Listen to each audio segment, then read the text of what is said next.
श्री कृष्ण और सुखिया मालिन। ब्रजधाम में एक सुखिया नाम की मालिन आती थी। वह फल फूल और सब्जी बेचकर अपना गुजारा किया करती थी। ब्रज में सुखिया जब गोपियों से मिलती तो वे उसे नंदलाला के बारे में बताती थी। बाल कृष्ण की लीलाओं को सुनने में सुखिया को बहुत आनंद आता था। उसका मन भी बाल कृष्ण के दर्शन को तरसता था। सुखिया श्री कृष्ण को देखने के लिए घंटों तक नंद बाबा के महल के सामने खड़ी रहती थी, लेकिन उसे कभी भी श्री कृष्ण के दर्शन नहीं होते थे। भगवान श्री कृष्ण तो अंतर्यामी हैं, उन्हें तो सब पता चल जाता है। जब उन्हें पता चला कि सुखिया उनकी परम भक्त है तो उन्होंने सुखिया को दर्शन देने का निर्णय लिया।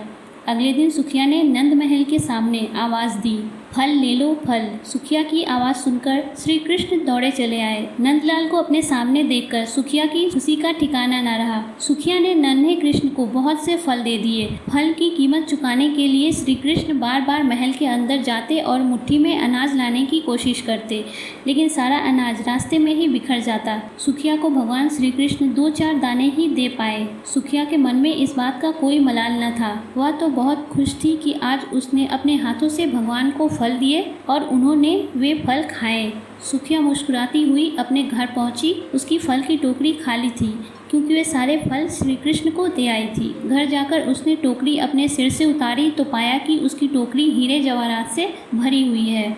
सुखिया समझ गई कि यह भगवान की ही लीला है। उसने मन ही मन बाल गोपाल को धन्यवाद दिया और इस तरह श्री कृष्ण ने अपनी परम भक्त सुखिया का उद्धार किया।